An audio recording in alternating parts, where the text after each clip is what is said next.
दर्शकों, आज की समरी ऐसी बुक की है जो न केवल रियल वर्ल्ड की बात करती है, साथ ही साथ ये एक जर्नी है जो माइंड की एक्सीलेंस खोजने के बारे में बात करती है। इस बुक का नाम है द आर्ट ऑफ लर्निंग। इसके ऑथर हैं जोशुआ वॉटकिंस। जोश 8 बार नेशनल चेस चैंपियन रह चुके हैं और उन्होंने मार्शल आर्ट में भी कई नेशनल चैंपियनशिप जीती हैं। इस बुक में ऑथर अपने चेस कैरियर और मार्शल आर्ट प्रैक्टिसेस के एक्सपीरियंस को यूज करते हुए मेथड्स और टेक्निक्स के बताते हैं, जिसकी हेल्प से हम अपने ब्रेन को और ज़्यादा स्पीड से इफेक्टिवली और फ्लॉलेसली काम करने के लिए इम्प्रूव कर सकें। इस वीडियो समरी के लास्ट में एक secret tales of book tip share किया जाएगा। वीडियो लास्ट तक देखिएगा और चैनल को सब्सक्राइब करना ना भूलें। दर्शकों, लाइफ में हार जीत तो लगी रहती है, लेकिन हमें अपनी लर्निंग पर हमेशा वर्क करते रहना चाहिए। ऐसा नहीं कि अगर आप हार गए तो आप नेक्स्ट टाइम के लिए प्रैक्टिस नहीं करेंगे। ऑथर जोश अपने चेस करियर में काफ़ी बार हारे भी हैं और उन्होंने उससे काफ़ी कुछ सीखा है। वो लर्निंग की आर्ट सीखने का अच्छा एग्जाम्पल हो सकते हैं, क्योंकि मोस्टली लोग अपनी पूरी लाइफ में एक भी स्किल में एक्सपर्ट नहीं बन पाते। वहीं ऑथर जोशु चेस में 8 बार नेशनल चैंपियन रहे और चेस गेम छोड़कर completely different skill martial art में एक्सपर्ट बनकर 2004 में वर्ल्ड चैंपियन बने। जोश ने कहा कि किसी भी स्किल्स को सीखने के लिए एक प्रोसेस होता है। जोश ने अपनी लाइफ की चेस एंड मार्शल आर्ट की लर्निंग एक्सपीरियंस के बेसिस पर कुछ great ideas and best advises इस बुक में शेयर कर रहे हैं। फर्स्ट एडवाइस है, जब आप कोई भी स्किल सीख रहे हैं तो उसके होने वाले क्रिटिसिज्म के लिए भी रेडी रहें। जब हम एक लर्निंग फेज में होते हैं तो हम अक्सर एग्जॉस्टेड या होपलेस फील करते हैं।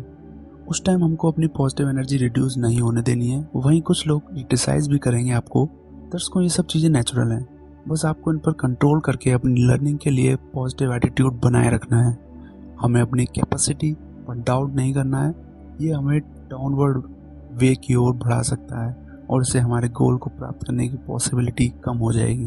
और अपनी पॉजिटिव एनर्जी को स्टेबल करने के लिए आप कुछ मेथड्स अपना सकते हैं, जैसे कि कुछ गहरी सांस लें, फेस को ठंडे पानी से धोएं या फिर लर्निंग प्लेस पर कुछ स्ट्रेचिंग करके। जो कुछ भी आपको सूट करे वो आप करें। ये मेथड्स अपने माइंड में सेट कर लें ताकि आप अपनी पॉजिटिव एनर्जी बनाए रखें।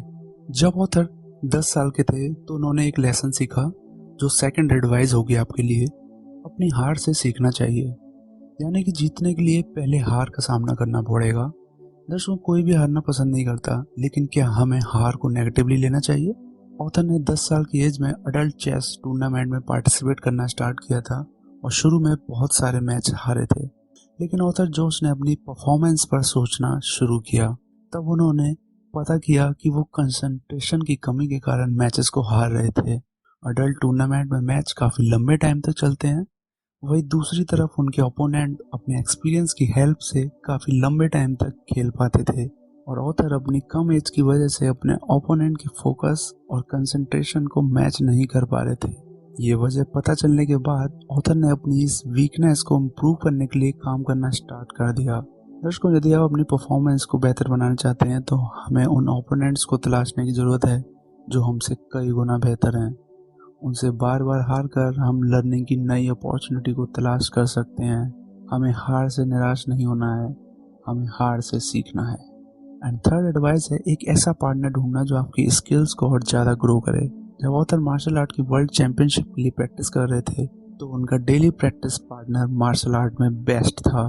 डेली दोनों एक दूसरे को नए नए ट्रिक्स बताते थे जो भी उन्हें पता थे, और वो एक दूसरे की गेम को इम्प्रूव करने की कोशिश करते थे, जिससे वो अपने ओपोनेंट्स के मूव को काउंटर कर सकें। दर्शकों, ये अप्रोच आपके बिजनेस में भी काम आएगी। हमेशा कोशिश करें कि ऐसा पार्टनर ढूंढिए जिससे एक्सपीरियंस हो और आप दोनों एक दूसरे की हेल्प कर सकें, और इसे ही विन विन सिचुएशन कहते हैं।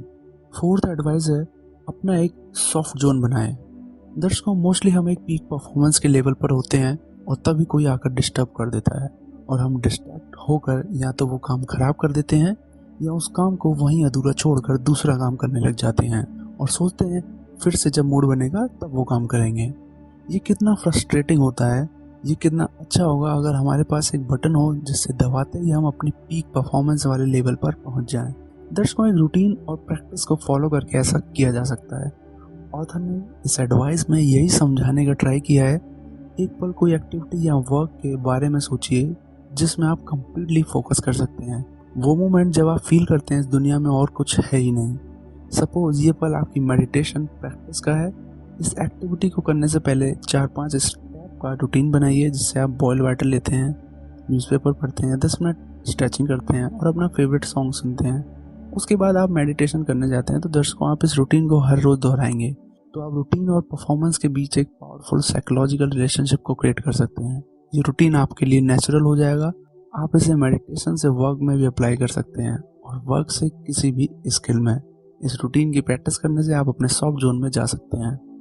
फिफ्थ एडवाइस है, प्रैक्टिस सीखी हुई टेक्निक को फ्लॉलेस बनाती है। एक पुरानी कहावत है, practice makes a man perfect. कोई भी टेक्निकल एजुकेशन स्ट्रेटजी से टेक्निक तक नेचुरल महसूस हो सकती है यदि आप उसकी कंटिन्यू प्रैक्टिस करते हैं।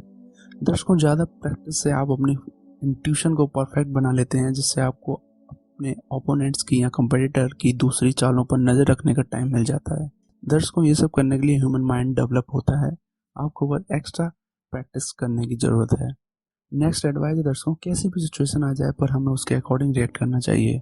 फ्लेक्सिबल होना चाहिए, फ्रस्ट्रेट नहीं होना। ऑथर एक बार एक चेस टूर्नामेंट में हार गए थे। मैच के दौरान उनके माइंड में एक सॉन्ग बज रहा था और उससे ऑथर डिस्ट्रैक्ट हो गए थे। रिजल्ट, वो हार गए वो important match. But author George, जैसा कि उन्होंने इस बुक का नाम रखा है द आर्ट ऑफ लर्निंग, वो अपनी हार से भी सीखते हैं। ऑथर ने इस प्रॉब्लम का सॉल्यूशन ये निकाला कि उनके माइंड में सॉन्ग चलने हैबिट को ख़त्म करने की बजाय उन्होंने उन सॉन्ग्स की लय के साथ अपनी चेस प्रैक्टिस करना स्टार्ट कर दिया और इस लय के बीच सुप्रीम कंसंट्रेशन करना सीख लिया। और इस प्रैक्टिस से ऑथर की कंसंट्रेशन को इतना बढ़ा दिया, उन्होंने नेक्स्ट टूर्नामेंट में पर्पसफुली मन में सॉन्ग गुनगुनाने लगे ताकि वो अपने कंसंट्रेशन को बनाए रखें। नेचुरल टैलेंट आपको कुछ दूर तक ही ले जा सकता है। अगर आपको बेस्ट बनना है तो आपको सीखने के लिए तैयार होना होगा, यानी कि आपको अपनी कमजोरियों और गलतियों का सामना करना होगा। दर्शकों, कोई भी पर्सन सही माइंडसेट, कमिटमेंट, डेडिकेशन और स्ट्रेटजी के साथ सुपीरियर परफॉर्मेंस अचीव कर सकता है। बस उसे प्रॉपर फोकस, कंसंट्रेशन और पॉजिटिव एनर्जी पर कंट्रोल रखना होगा। इन एडवाइसेस पर वर्क करके अपनी स्किल्स को फ्लॉलेस बनाइए और अपनी लाइफ के चैंपियन बने। एज प्रॉमिस्ड, लास्ट में एक secret tales of book tip. अपने लर्निंग की हैबिट को कभी ओवररेटेड ना होने दें। जब भी लगे कि कोई मोटिवेशन नहीं मिल रहा आगे बढ़ने का, तो इस बुक की एडवाइसेस को अप्लाई करना स्टार्ट कर दें। इस बुक को डिटेल में पढ़ने के लिए नीचे डिस्क्रिप्शन में दिए गए लिंक से आप इस बुक को परचेज कर सकते हैं और फ्री ऑडियो बुक सुनने के लिए नीचे डिस्क्रिप्शन में दिए गए अमेज़न के ऑडिबल लिंक पर क्लिक करके आप 2 फ्री ऑडियो बुक भी सुन सकते हैं। तो बस यही थी समरी ऑथर जोशुआ वॉटकिन की book the art of learning.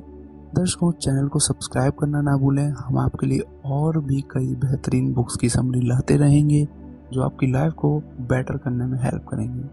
अगर ये समरी पसंद आई हो तो लाइक और कमेंट जरूर करिए, और अगर पसंद ना आए तो अपना feedback and suggestion comment box में ज़रूर बताइए, जिससे कि हम खुद को बेहतर कर सकें आपके लिए। Thanks for watching.